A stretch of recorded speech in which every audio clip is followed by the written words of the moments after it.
নমস্কার, 24 ঘন্টা আপনাদের স্বাগত। শুরু করছি নিউজ 24। হৃদয়পুর হত্যাকাণ্ডে চাঞ্চল্যকর তথ্য এবার পুলিশের হাতে। অনুপমের মৃত্যুর পর সমাজের সামনে নিজেকে শোকাতুর প্রমাণ করতেও ভেগ ধরেছিল মনুয়া। অনুপমের দেহ দেখেনি সে, কারণ হিসাবে জানান সে বিভৎস মুখ হয়েছে অনুপমের, তা সে দেখতে পারবে না। আমাদের সঙ্গে এই মুহূর্তে টেলিফোনে রয়েছেন আমাদের প্রতিনিধি দীপঙ্কর দাস। দীপঙ্কর, একাধিক তথ্য উঠে আসছে পুলিশের হাতে, কি জানা যাচ্ছে? দেখো অর্পিতা, নতুন করে যে সমস্ত তথ্যগুলো জানা যাচ্ছে তার মধ্যে একটা বিষয় পরিষ্কার হয়ে গেছে পুলিশের কাছে, যে মনুয়া যখন অনুপমের মৃত্যুদেহ নিয়ে আসা হয়েছিল তখন তার মুখ দেখেনি। তখন সেই সময় যখন দেখানোর কথা হয়েছিল তখন বলেছিল এই বিভৎস মুখ আমি দেখতে পারবো না, সেই জন্য সে মুখ দেখতে চায় না।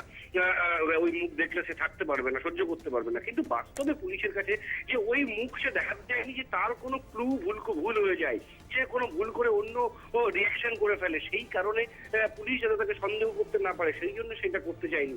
প্রসঙ্গত তার বাবা, অনুপমের বাবা, অনুপমের দেহ বাংলাদেশে নিয়ে যেতে চেয়েছিল, যেহেতু পরিবারের বেশিরভাগ আত্মীয় বাংলাদেশে থাকেন, সেই জায়গা থেকেও কিন্তু মনুয়া আপত্তি করেছিল। কারণ বাংলাদেশ নিয়ে যাওয়া মানেই দুটো দেশের ব্যাপার, এবং সেখানে নিয়ে গিয়ে এদেশে খুন হওয়া, ওখানে গিয়ে নতুন করে কোনো ক্লু বার হতে পারে, অর্থাৎ মনুয়া যাতে ধরা না পড়ে সেই জন্য সেও এখানে বাধা হয়ে দাঁড় করিয়েছিল। পাশাপাশি আরো একটা বিষয় অত্যন্ত সতর্কভাবে ধরা না পড়বার জন্য মনুয়া রেখেছিল, যেটা হচ্ছে অনুপমের দুটি অ্যান্ড্রয়েড মোবাইল, যে মোবাইলগুলোতে অনুপম এবং মনুয়ার একাধিক কথোপকথন হয়তো রেকর্ড হয়ে থাকতে পারে এই সন্দেহ। অনুপমের মোট 3টে মোবাইল ফোন ছিল, 3টে মোবাইল ফোনের মধ্যে 2টো মোবাইল অ্যান্ড্রয়েড ছিল, যেখানে নিজেদের ভয়েস রেকর্ড হয়ে থাকতে পারে। এই আশঙ্কায় খুন করার পর অজিত ওই 3টে মোবাইলই নিয়ে যায় এবং অ্যান্ড্রয়েড মোবাইল দুটি গঙ্গার জলে ফেলে দেয়। যখন সে সোনাগাছি হয়ে দক্ষিণেশ্বর গেছিল সেই সময় তখন ফেলে দেয়, এমনটাই পুলিশকে জানিয়েছে।